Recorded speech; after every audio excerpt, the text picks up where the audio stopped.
Nick, thank you so much for your time. It's a great honor seeing you and having the opportunity to talk to you. My family is in tennis since I can never remember, and I remember my dad was always getting your tapes, so we can learn the ways of proper coaching. Not only in the talking about backhands or forehands or how you're going to serve.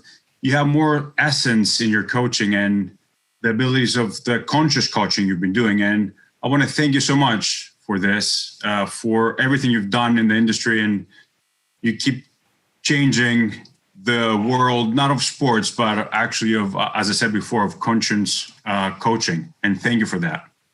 Well, Rocco, whatever I've done speaks for itself. But remember one thing, there are no two people alike in the world. And God gave me the ability to be able to read the simple tips that people needed. I believe that, as my former student Boris Becker said, the more you say, the more you must teach. So say simple things, Rocco. How simple is simple? All right, for instance, you cannot hit what you cannot reach. Run for every ball now. How many years and what's keeping the flame going? What's the story? I just love the action, baby, and being able to inspire people that they can do more than what they think they can do. I have something for you. I remember one of your talks about being crazy, and this is for you, sir, by Rob Silterman. He said, "Here's to the crazy ones, the misfits, the rebels, the troublemakers, the round pegs in the square holes, the ones who see things differently. They're not fond of rules and they have no respect for the status quo.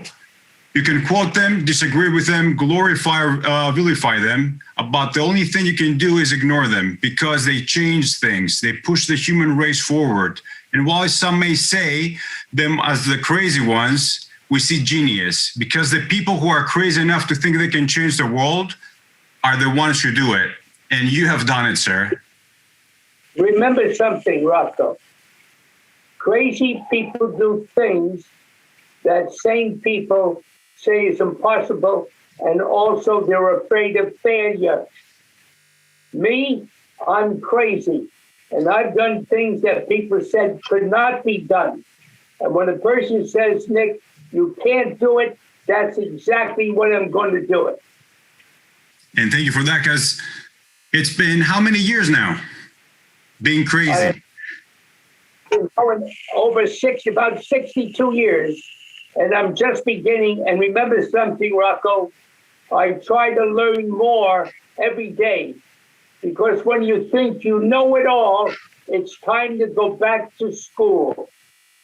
So important, so important. And what's the essence of this journey? From all those years, from all the 65 years, let's say we're clearing up all the crap around it and we're taking that essence. What is it? To have people have confidence in Nick that they can do it. And that's the whole thing about coaching, is to give people confidence and also support that they can do a little better. And notice what I said, a little better. Because if you put a little better together, you'll keep it. If you get too good, too quick, you'll lose it, baby, because you haven't paid the price to do it. What's the price you paid? Never say you can't do it, but find a way to do it. And that means if it's 24 hours a day, 7 days a week, because Nick sleeps with one eye open and one eye closed, baby. I work when I sleep.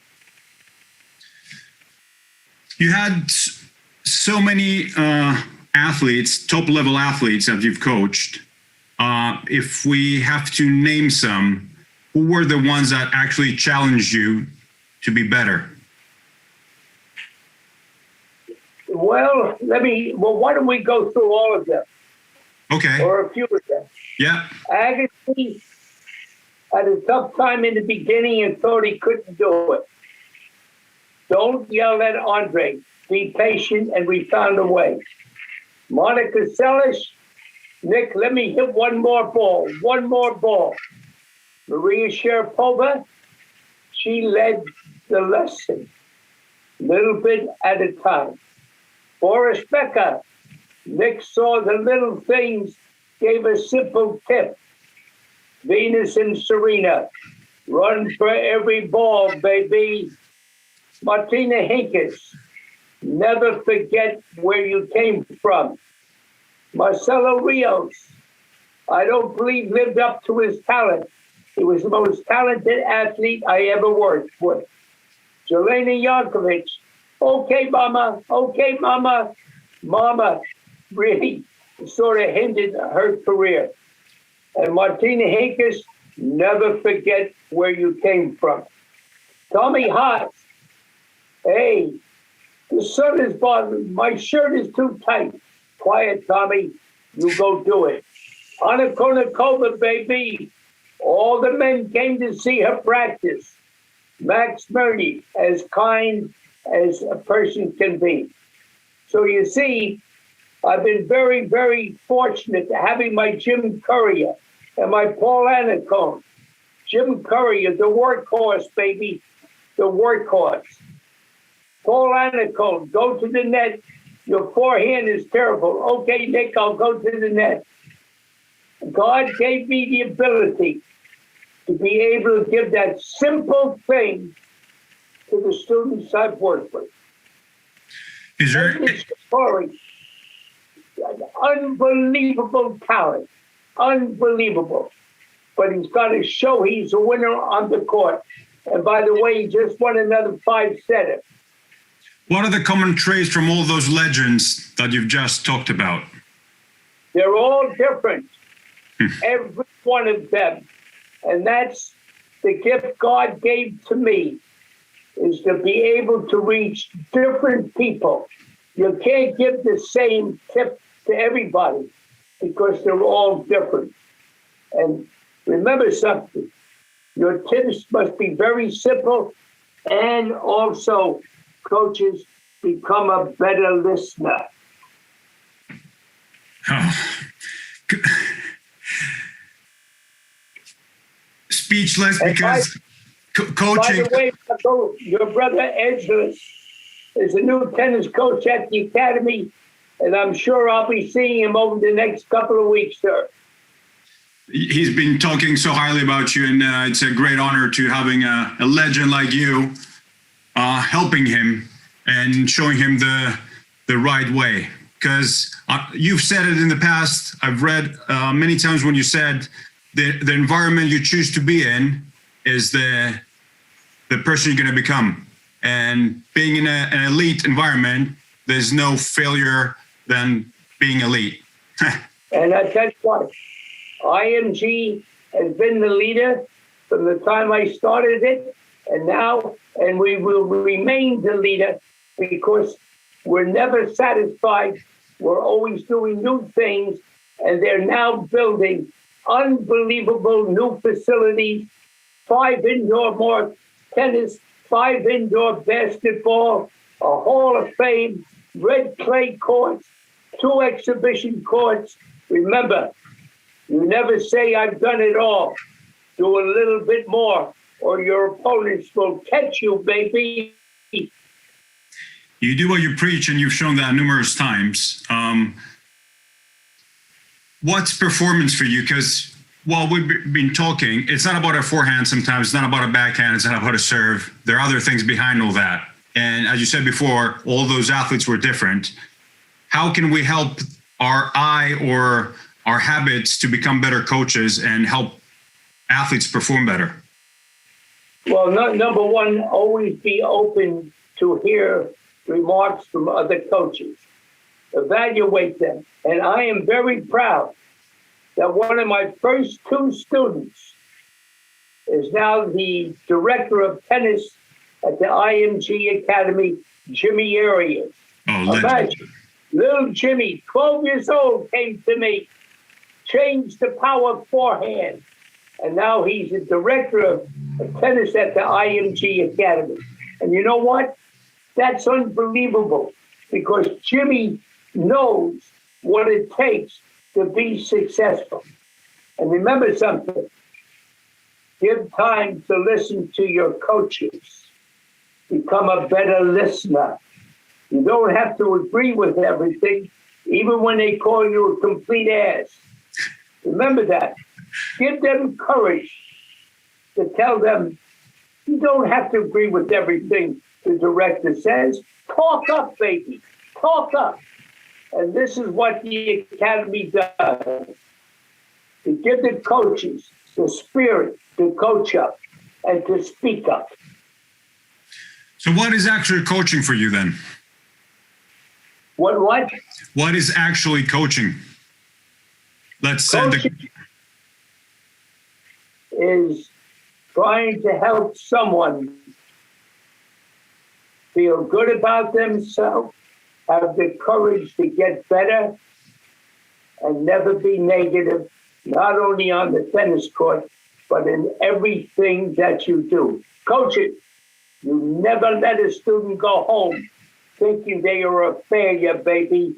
If you have to stay here all night, make sure your students go home with the feeling, I got a little better and I can do it. That's so important, because a lot of people, and especially if we go to the part of like parents that want to be coaches sometimes, and I know you've dealt with that numerous times, it's all about putting more hours in the gym, putting more hours in the court, and we sometimes forget another part that's outside the court and outside the gym. And you've been talking about that. Remember something. It's called the pyramid. The student, the parents, the coaches. You all must work together as a team to have maximum success. Remember that. You're not going to tell the parents, keep quiet. Never. But get them to talk to you. And also something very important.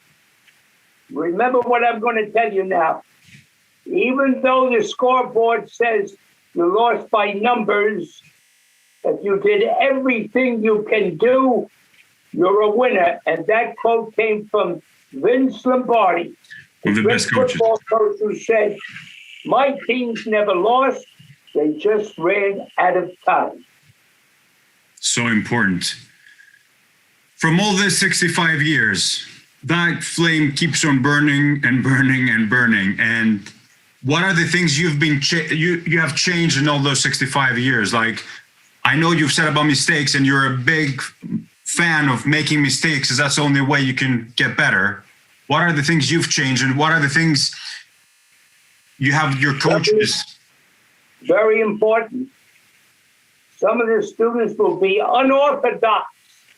Brad Gilbert, ugly strokes, but fantastic mentally. Jim Courier, the baseball grip on the backhand. Venus and Serena going for winners right then and there. Remember something. Each student is different, and you must be able to help them in their style. Look at Monica Seles, standing on the baseline, two hands from both sides. If Monica had moved back 4 or 5 feet behind the baseline, she never would have been the player that she became. If you this, let's say, if we take it from decades, how coaching has changed all these years in tennis? Do you see any major changes? Yes, I have. Can you name them for me? Have a real weakness and be a tennis player today of top talent. You cannot have a weakness today. You must be able to do everything fairly well, and you must also have a weapon, at least one. So, like back in the days, you would say, like, if someone had a really good serve, he could stay up like top 10, top 20 player. But now you need a really good serve, you need a really good backhand, you need to be able to walk, run up the net.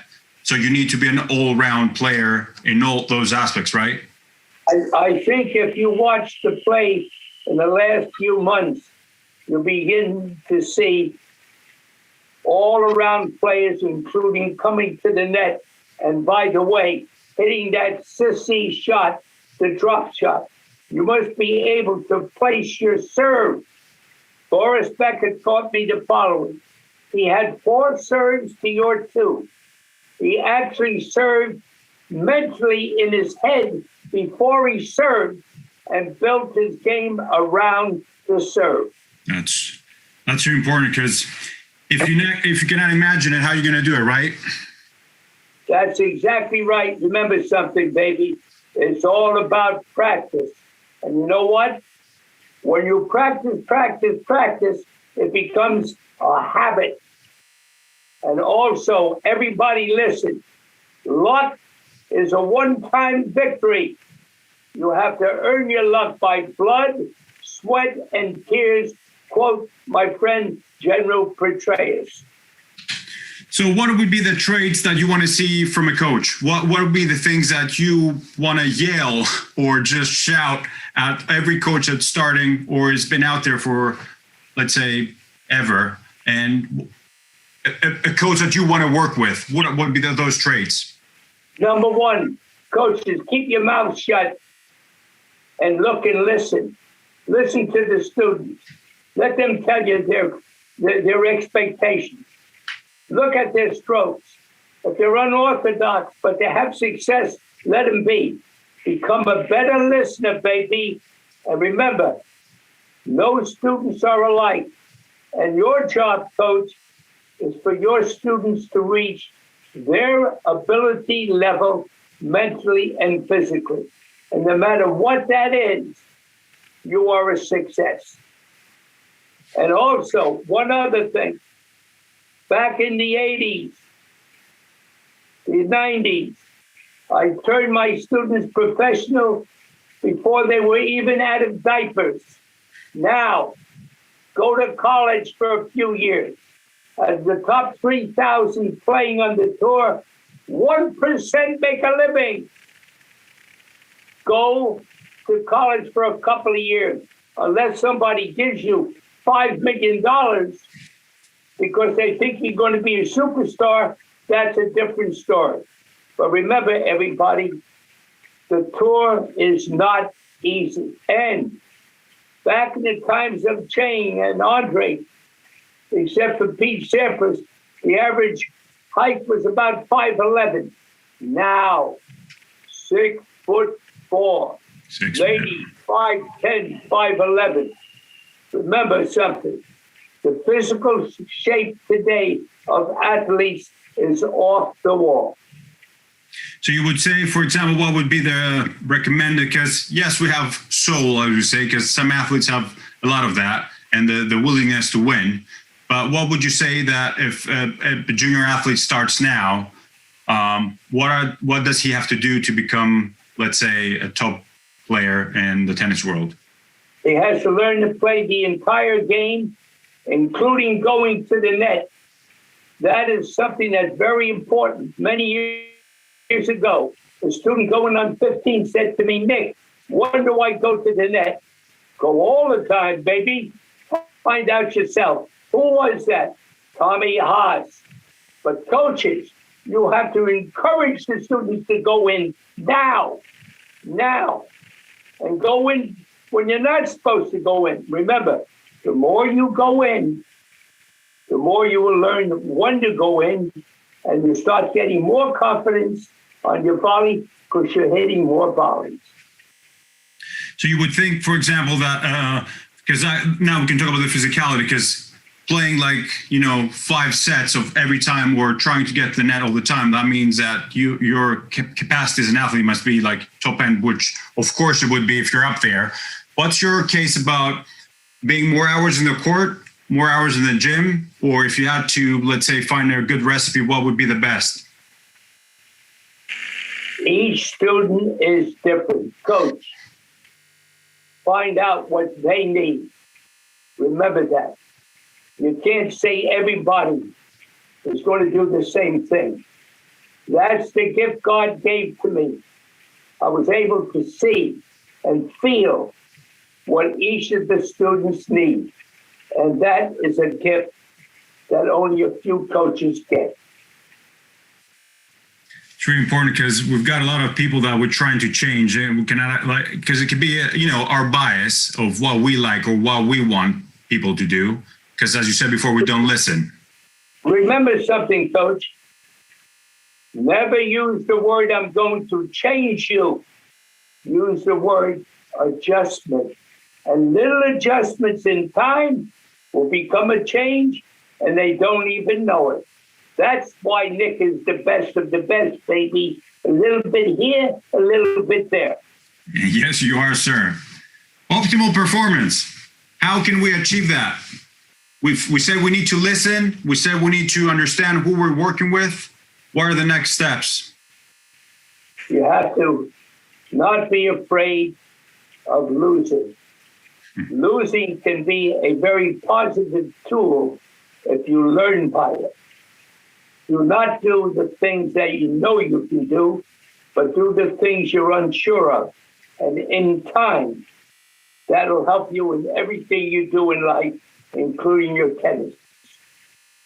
Wow. It's that's one conversation regarding that we have with my brother regarding, negative feedback and positive feedback is always feedback. And if you don't know how to actually learn how to lose, how are you going to learn how to win? That's exactly right. And remember, every day, I want you to go to official Nick Bollettieri Instagram and share Nick's Nuggets. I put a nugget on there every single day.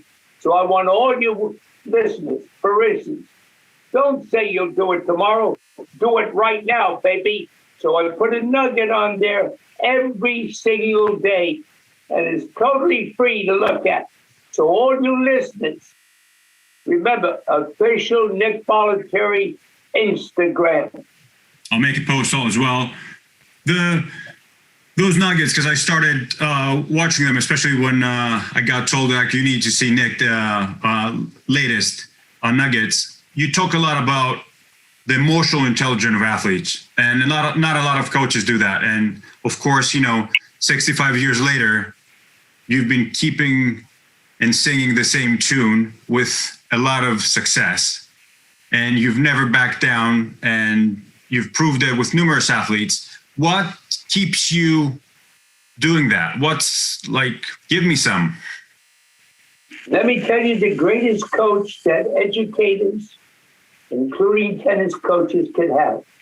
The impact that you make on people's lives that go on forever, baby.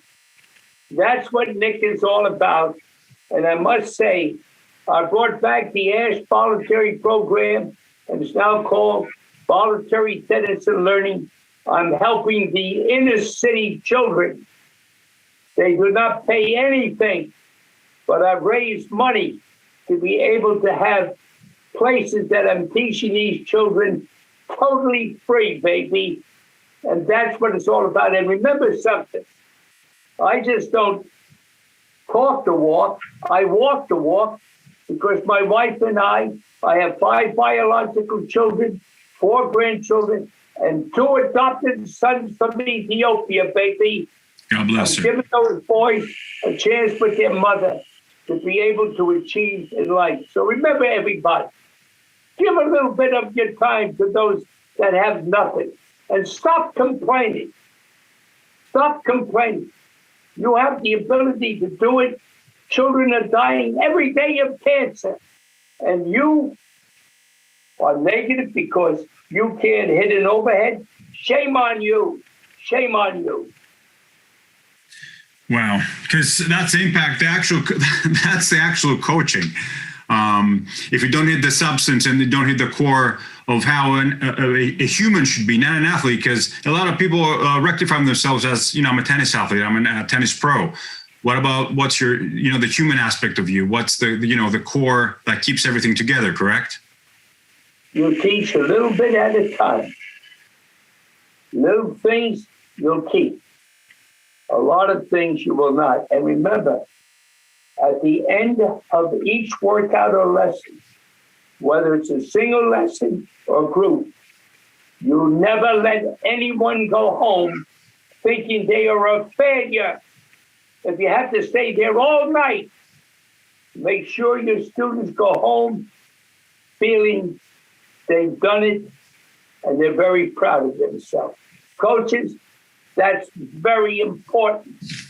Very important. All those years, who are the people that actually helped you or you look upon to become who you are today? I know that a lot of your athletes, a lot of your students had also an impact on you, and you always say that about the feedback. Always going to listen what they have to say. Let's say coaches, or when you started, who were the people that you're really helped you mentally and physically? Well, number one, it would take me 2 or 3 weeks to say that, but let me say this. No one, including Nick Bollettieri, can do it alone. There's only one person. That's God. Every one of you. I flew with the Blue Angels, and I was able to listen to what they had to say. And I learned something. Each member of the team must do their part in order for the mission to be successful. And remember something else. Give your coaches a chance to speak up. Many coaches are afraid to speak up because they'll be fired. Let the coach call you an asshole, okay? If that's what they believe. Give them spirit to speak up and ask questions, because in the long run, you cannot do it by yourself. It's all about teamwork and each member of the team doing their part in order to fulfill the mission. That I learned from the Blue Angels. What's your mission? My mission is to keep going, baby, and to help these inner city children and to make an impact on people's lives. And one last thing I want to bring up. Never be ashamed to say you're nervous. I'm a master paratrooper. And on my first jump, a little big private looked up at me. And the bug private said, "Mr. Lieutenant, you going to jump?" I said, "Yeah." He said, "Mr. Lieutenant, you nervous?" I said, "I'm doing poo-poo in my pants. And I'm going to find a way to do it." And baby, every time I jumped, I did poo-poo. But I found a way to do it. So don't be ashamed to say you're nervous, but you find a way to do it. Now listen, everybody. I've enjoyed this podcast. And all I hope is that you learn one little thing that'll help you as a parent, as a student, as a coach. And remember, everybody, all I ask for, official Nick Bollettieri Instagram. God bless you, everybody. And Rocco, you're my man, baby. I love you so much, Nick, and thank you so much for your time. And I'll see you soon because I'm going to be traveling up soon. Ciao, ciao. Have a good one. Bye-bye.